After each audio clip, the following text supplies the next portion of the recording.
We are back with another episode of Boots, Balls and Bras with myself, Fara Williams, and the amazing birthday girl, Anita Asante. Big 40 Anita. So you're joining the club. How has your birthday weekend been? Oh, it's been brilliant, Farah. I got to give credit to Beth, my wife, because obviously she set up a surprise birthday get together and I literally had no idea. Like my heart just skipped a beat because I walked into the restaurant and my family was there with their partners and everyone. And yeah, it was actually such a lovely day. And the sun came out too, which just, brightened up the whole mood. And now I'm excited to step into the 40s club. Love that for you. It looked nice. I saw on your Instagram and I was like, oh, that's so cute. Like the restaurant. And obviously, yeah, I guess when the surprise of having a family, especially as you moved out of London, must have been nice. But yeah, glad you enjoyed that and welcome to the 40 club. It's a crazy weekend of football. I mean, we could talk WSL, but we are a bit like last week. We have to talk first and foremost about the Women's Champions League semi-final second leg, and then we'll move on to the WSL and obviously Crystal Palace getting relegated. But there's only one place to start. Arsenal absolutely peppered Lyon in the second leg away from home. They didn't do it at the Emirates a week before. Go in there, a 2-1 deficit, and then 4-1 they win on the night. I mean, even the goal for Lyon, come really late in the game, kind of a little bit of one of those, yep, you can have that one, but we're through. And the celebrations, I mean, Neats, I don't even know where to start because there's so many positives I can take from that game about the performance and how Arsenal executed a game plan to perfection and nullified pretty much every threat possible that we thought Lyon would pose to them. So what did you actually make of the game? I felt that, the first leg we said, was it an opportunity missed for the chances? And we knew that what they lacked in that game was just being clinical, because I felt that the game plan was good. And the majority of the execution of that game plan was good. And they came in with the same mission and belief. I felt that Arsenal knew exactly how they wanted to play. They set up in a really good structure. They've had, as we've discussed off air as well, just a core of the team that have played consistently and built that momentum and rhythm. And they took the game to Lyon. And, I thought it was a generally impressive performance and showed just how you can go away from home to what has been a fortress for Lyon and make Lyon, suffer and look like, that they were the average team or the team with lesser experience than what Arsenal displayed. But I mean, it couldn't have been better. Arsenal winning on my birthday, reaching the final. Fantastic. Love that. 18 years on, isn't it, Nate, since you've won the quadruple? So yeah, like as you say, unbelievable. Who'd have thought?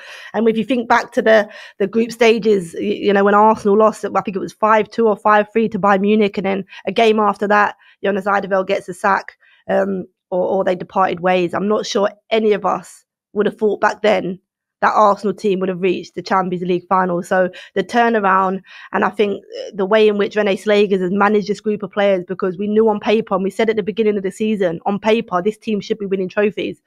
And it was about how you manage them. And, you just hear little bits about Renee Slagers and how she manages the players, and what an unbelievable turnaround and impressive management style, I'd say, from her in terms of, getting the very best out of these individuals at Arsenal. I mean, what can you say on her? Because, as I say, I'm impressed by it.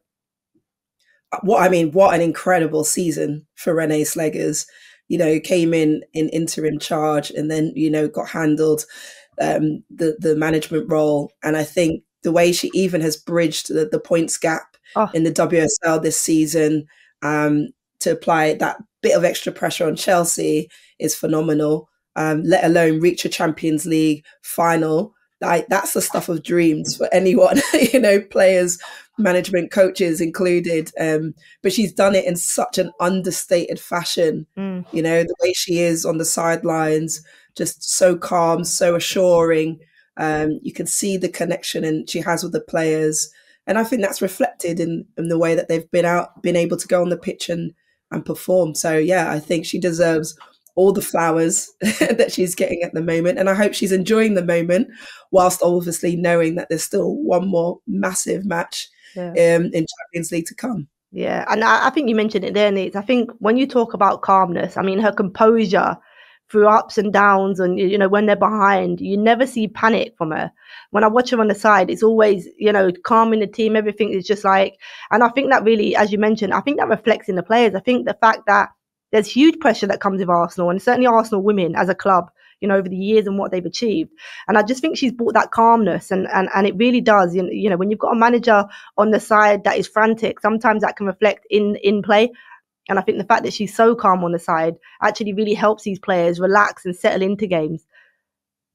Yeah, like you've nailed it there, really, Farah. Like the emotional regulation that she has to be consistent in her behaviors, whether the team is playing well, playing bad, getting the results, not getting the results, is so important, because players know where they stand always in every situation, on the pitch, off the pitch. And that is massive credit to her. And I think it helps players regulate themselves better in those game scenarios as well, because it just becomes a standard across the team. Yeah, no, 100%. But Neat, we have to touch on the game plan, because it was something that I was impressed with. I mean, as you mentioned, we know at home we thought maybe it's an opportunity missed. They had lots of chances from crosses, come away from the game, as I said, down 2-1. But they went away and they continued that same style of having that high press, really well organised behind the ball. I felt their shape out of possession was very good. And then you had two key players for me well, there was more than two, because I thought actually Ford was outstanding.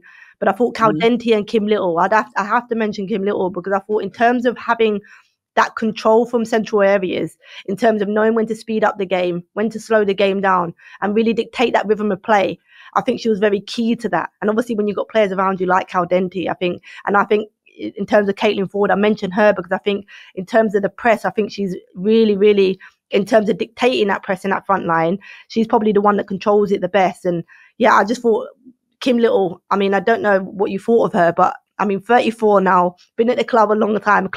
When you talk about legends, she's most definitely an Arsenal club legend. But her performance was of a 24-year-old, so to say, because the energy, both, defensively, there was areas of the pitch where she's picking up second balls defensively, getting onto knockdowns, but then, involved in everything good in terms of goals, etc., that come from Arsenal. What did you make of her performance individually? I thought, like you said, Kim Little is a club legend, undoubtedly. It was majestic. That's what it was for me, in possession, in those tight areas, in terms of creating for those goal opportunities. She's just so good at those, tight spaces, her technical ability to stay on the ball, be composed, find the right pass, all of those things. Brilliant. Controlling the tempo of the game, recognizing when the team need to rest with the ball or maintain possession and make the opposition work harder, when to speed it up and find those key forward passes into Ford or Russo or Chloe Kelly. And just the partnership her and Caldenti have built together. There's an understanding, there's a kind of innate relationship of they just know where each other will be, and it kind of just sings, in a rhythmic kind of way. And defensively, she is a player that we know can just be there, box to box, read the game really well, to be in the right spaces, to intercept, to win second balls, to get a team into possession again. What can we say? There's not enough. We don't have enough time to cover Kim Little, but of course, for me, she is obviously one of the best players in the game. And again, someone who I think exudes leadership skills in the right way with her communication style, and just the way she performs, I think makes everybody else tick along in the right ways as well. Yeah, no, I mean, I thought she was outstanding, as you mentioned there. I think they're different, aren't they? I think when you think of the balance of that Arsenal midfield now, I think they found it. I think, certainly with Kim a little bit deeper, and then you've got the likes of Marlon brings that physicality, and Caldenti in terms of the creativity. Like that whole balance in that midfield area was just unbelievable. But you mentioned there, I felt throughout the game, I felt Kim just dictated the rhythm and how the game and the pace and the intensity of the game, and that was with and without the ball. But then you've got Caldenti. She doesn't dictate rhythm, but what she does is that she's always in a position and finds ways to take the ball forward. She knows how to slow the ball down, to break presses when people are pressing her intensely, and just the way she uses the ball to do that. is unbelievable and a joy to watch. So I thought between them, I mean, she's added so much quality and experience, Caldenti, to this Arsenal team. But look, I could go on and on and on about their performance because I thought they were magnificent. I thought, you know, if the league had started a couple of weeks ago, you know, the WSL, Arsenal would have, you know, they would have definitely won it because they've come to form at just the right time. I think they've been unbelievable. And look, I'm sure yourself and, you know, many other fans are really looking forward to this final against Barcelona, May 24th. Out in Lisbon. So yeah, I really can't wait for that. We're going to do a preview show on that, so I don't want to touch too much on it. But what we will do is talk about the other semi-final and the second leg, Chelsea-Barcelona. Chelsea defeated 4-1 at Stamford Bridge. They were defeated 4-1 away in Barcelona a week earlier. But I mean, my opinion of it, Nate, I just thought they were absolutely outclassed in both legs from an unbelievable Barcelona team. And look, I don't want to say they should be embarrassed, but, you know, that's going to hurt those Chelsea players for sure. It was one of those that, you know, last year they only lost the semi-final over 2 legs by 2-1. You know, they won out in Barcelona. And to look at the difference now, a year on, in the same position, it just looked like the gap has become even bigger for this Chelsea team in terms of where they're at and where Barcelona are at. But what did you think about it? Because yeah, I had all kinds of emotions going on and disappointment more than anything in terms of the performances over the both legs.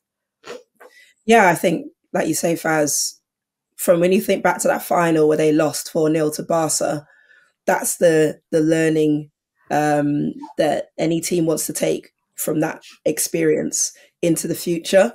And you want to see that progression. And even though they lost subsequently to Barcelona, in terms of the results and the performances and the closeness of it, you felt like, okay, they're making some steady improvements, right?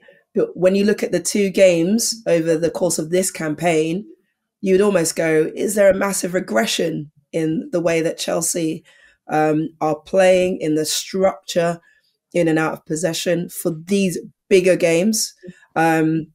Yes, because the gulf looked massive, as you said. I mean, these are humiliating defeats in both legs. Like, let's not get it twisted. Like, for these players, that this is a painful way to lose, yes, to one of the best teams in Europe, but the manner in which they've been dismantled in both games is not what you would, for the expectation for a Chelsea football club, is not what they want. I just felt that, you know, Barca are another class above, you know, in the way they played in the game, in possession, the connections, the structure, the fluidity of the movement and rotation, the quality of individuals on the ball to escape and evade pressure was one of the key factors that I looked at in that game and said, this is where they are better all over the park than Chelsea.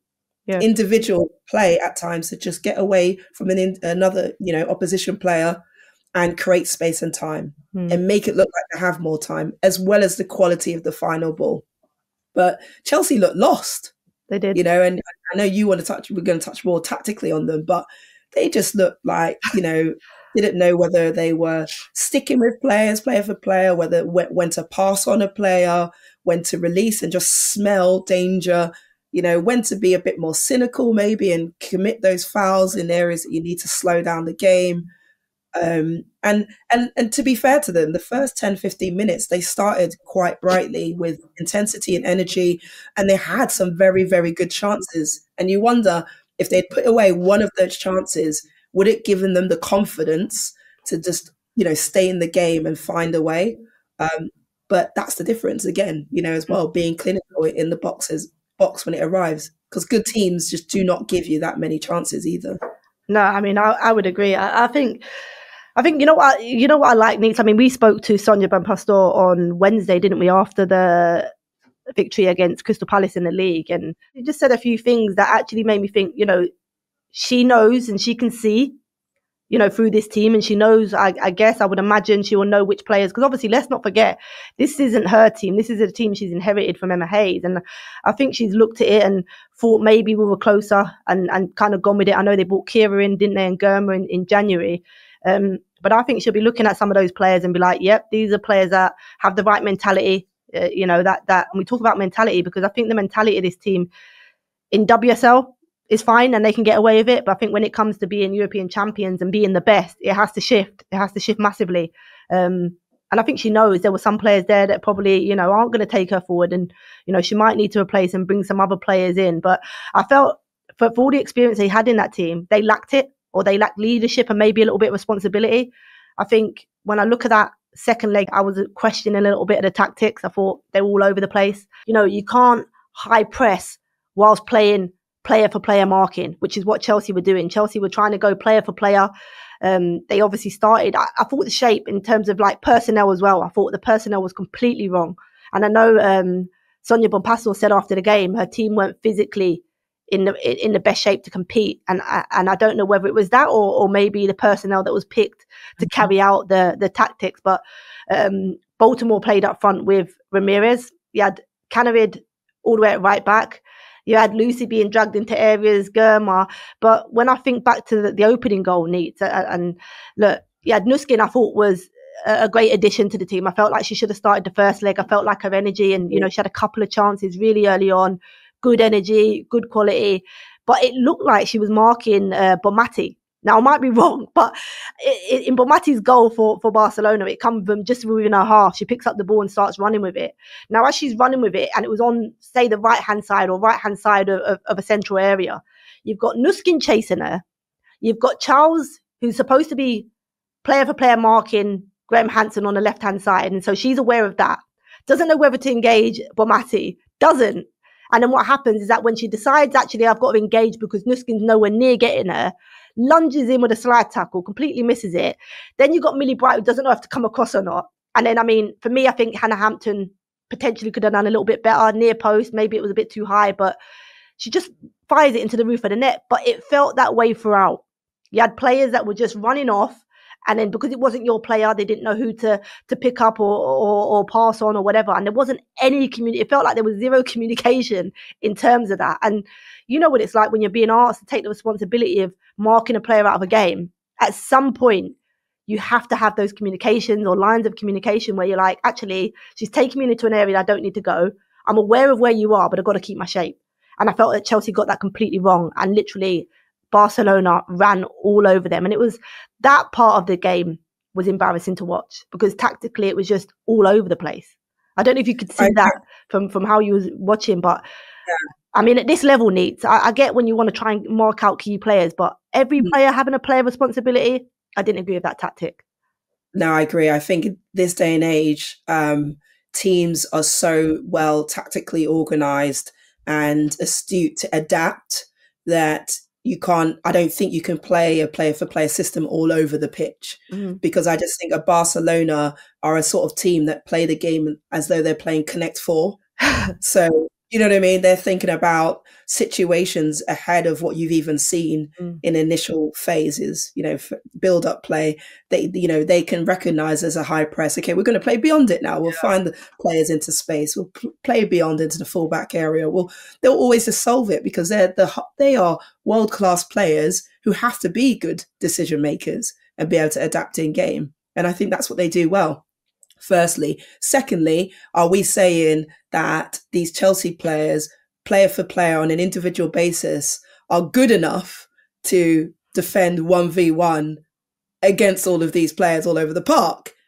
That's the second question you got to ask yourself. You know, is Niamh Charles going to cope with Graham Hansen 1v1, constantly wanting to engage and run at her and cause her problems and drag her into areas?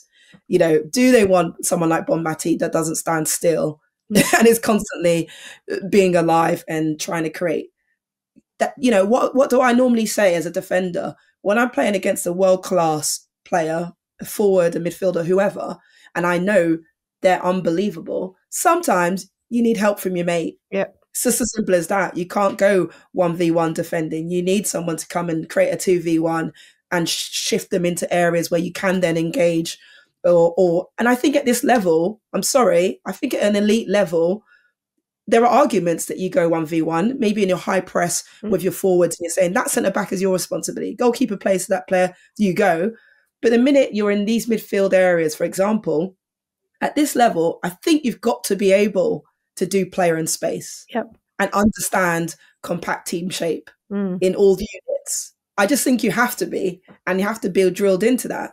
And maybe this is my pet peeve in general football, because I feel like, you know, I'm gonna sound like a, you know, old school, whatever, but we had a lot of, I guess, walk through scenarios in training from a defensive perspective, and you're getting drilled when the ball goes here. And yes, at times we find it boring, but boy, have I never forgotten it. Yeah. Right. And I just think we don't necessarily engage in that style of coaching anymore, or, you know, training teams. And we take for granted that every player now is professional and has been professional for quite some time, so they should know the basics. But sometimes you need a refresher on these basic, I think, defensive principles. And I also think that the game is still young from a professional perspective, and everyone's level of experience is different. So to get a team in the same mindset and understanding of principles of 1v1 defending, principles of compact team shape, and all of that has to be drilled in.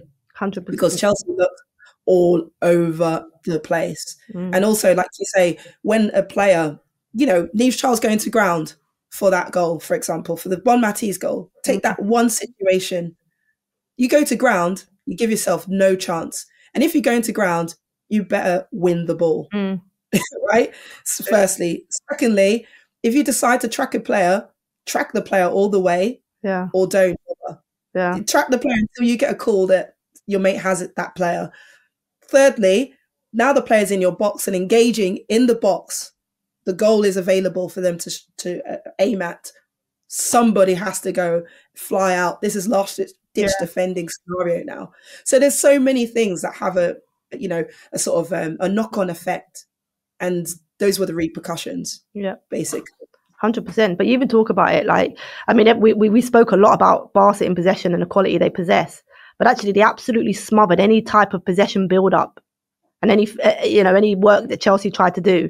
Barcelona smothered it, whether it be a second contact, whether it be a press, and, you know, making sure players aren't facing up. They did that. So we talk a lot about they're in possession, which is, you know, we talk about it because they're a joy to watch and it's exciting, right? Gets you off your seat. But defensively, over the two legs, I thought in terms of organisation, I thought in terms of press, I thought in terms of really, you know, setting those traps and as I mentioned, smothering Chelsea so they can't get out of those areas. They did it better than, you know, any team I've seen. So they have both sides to their game, but rarely do we speak about that because they are so good with the ball. The difference is they got beat by Lyon in the final, and the lessons they took from that was we were not physically able to compete enough from a sort of an aggression, combative, out of possession perspective. And that's what they went and developed. And that's exactly what you're talking about, that we're now seeing, is that they're aggressive on and off the ball. Yeah. It poses a question, doesn't it? What have actually Chelsea learned from that battering they got against Barcelona in the final, 3-4 years ago now? So what have they learned from that? Who knows? Because as you mentioned, when Barca got battered and nobody expected it from Lyon, you know, physically actually bullied them off the pitch, they have bounced back. They're on for their third Champions League, you know, winners medal in a row, you know, if they are to be Arsenal, which I don't think will be an easy game for them. But the transition that they've had, as you mentioned, has been unbelievable. But Chelsea have to bounce back. They have to bounce back, Neats. They've got a massive game on Wednesday night against Manchester United. And as you mentioned, you know, this Arsenal team have really closed the gap and put the pressure on Chelsea. And, you know, they're not playing, you know, a team that they can roll over. This Man United team, you know, when we talk about defensively, how good they've been and how hard they are to break down, you know, how do you think Chelsea recover from that massive defeat they had at the weekend and then bounce back into this game against United? Because, you know, 3 points near guarantees them the league title. I mean, they have to, because they still got an opportunity to lift, you know, a trophy, win another title fundamentally. And the best thing you can have after something like that is another game to get into and unleash some of that frustration, disappointment, you know, all of the emotions they'll be feeling. And I think Erin Cuthbert summarized it perfectly post-match, is, you know, they're not happy. That was really difficult to take as a team. But the best thing they have is a game coming up where they have the opportunity to raise their standards again. And if I was in that team, the feeling I'd have is exactly what I've experienced against Barca. I want to do to the next opposition. I want them to suffer. So yeah, they have to find character, and they got to figure out what team is going to get them there over the line, because they've had a bit of rotation in the team. Who are the confident players? Who are the players who have got the right mentality and mindset to just get them over the final line, because they've had a good season over the course of the WSL season. Yeah, Chelsea have had a lot of rotation, haven't they? When I think about the two teams that are in it, I know I'm going back to it, but the two teams that are in that Champions League final, in terms of rotation, they don't rotate that many. Certainly the back four pretty much remains the same, both at Arsenal and Barcelona. Chelsea haven't been able to do that for a long time. There's lots of rotations in that back line, really doesn't help.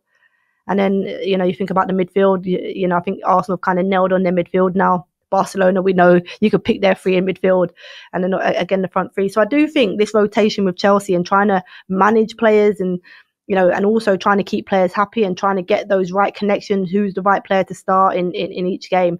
I'm not sure at times they've got it right, but what they we've mentioned it throughout the season, needs in terms of that mentality and know-how more than anything, I think has got them through. Because if you look over the season, if we are to really delve into Chelsea's performances, they haven't always been there, but what's always been there is the results. And I think when you come up against the best, like they did against Barca, you get found out. And I think that's what happened over the two legs at Barca. But they have a big opportunity midweek against United. It's going to take some characters to recover from that. They was able to do it midweek against Palace between the two legs, but we're going to talk on Palace because they got relegated at the weekend.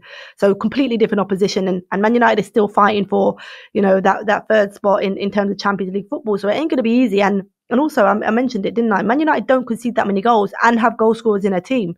And Chelsea are struggling to find goals at the minute. We saw midweek against Palace, 10 players, for a good 45 minutes. And they only was able to score 2 in that second half. And one actually come from that free kick.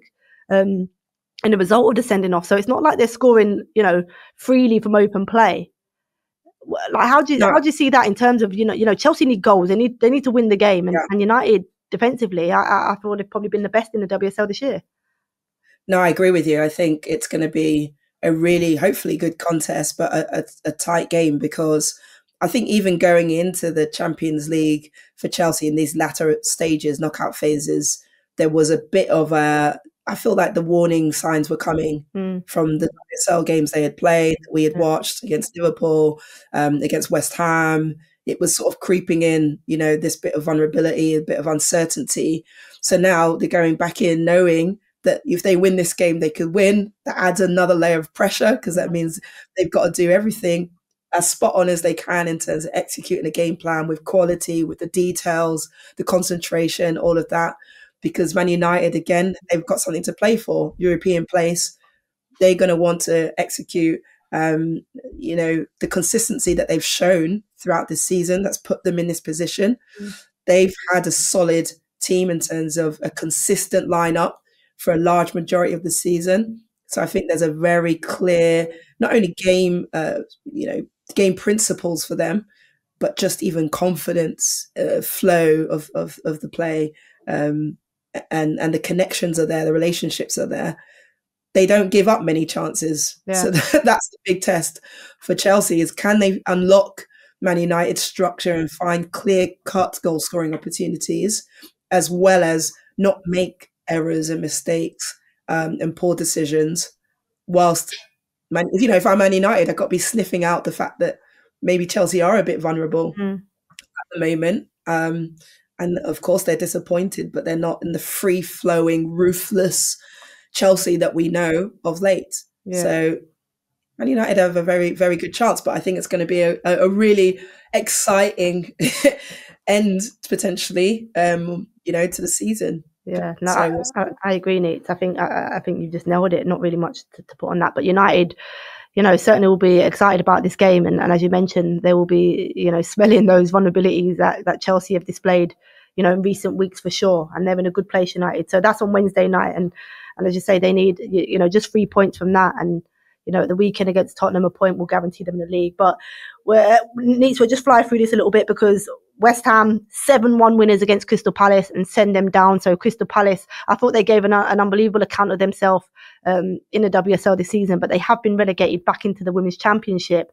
I think it just shows in terms of the gulf between the Championship and the WSL that every team that seems to come up aren't quite there and able to stay within the league, and obviously attracting players when you just come in. There's not really stability for players to want to be attracted to that team as well. So I think, you know, teams do struggle to kind of sign players. They'd rather sign for a team in and around the bottom that have had longevity in the league. And I think Crystal Palace have really struggled with that. But I don't know, I think they've certainly in games early on in the season, you know, looked exciting and gave a great account of themselves. But they are going back down to the Championship. Yeah, I agree. I just want to say, you know, of course, I think they've given a really good account of themselves throughout the season. There'll be lots of positives they can take. I think for as a club as a whole, they can think about how they can rebuild and what the levels are and how they can compete in terms of recruitment in the squad and kind of the financial capabilities and what they really need to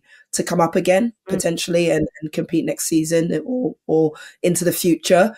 And I think on the other side of it, West Ham, you know, what a finish to their end run to their season. They've got games still coming, but I think they're currently in 6th, you know, and the momentum they've built, the players they've brought in, they've brought some more exciting, you know, players to the league with Shakira Martinez in particular. So I think there's very many highlights for different clubs for different reasons.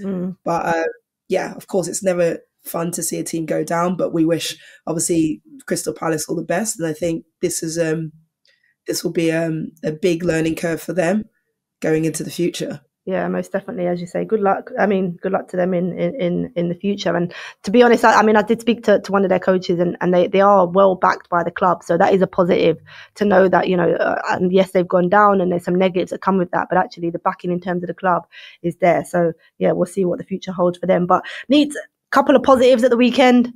The return of Lauren Hemp and Alex Greenwood ahead of the Euros in the summer. I mean, Lioness fans must be licking their lips at the thought of these two players back on the grass, which is, you know, fantastic news for everybody, I think. And yeah, and Man City get a 1-0 win at Leicester, so they're still on and still pushing for that 3rd spot. But just a word on the return of those two Lionesses. Well, fantastic, really, isn't it? I mean, Serena Wiegman will be the happiest of everyone to see England players returning, especially leaders like Alex Greenwood and Lauren Hemp, who we know is just an unbelievable talent. And you forget how young she is still, but both really impactful and important players for England. So happy to see them back. Hope they get some minutes where available going into what is going to be a massive and important year and summer, really, for England.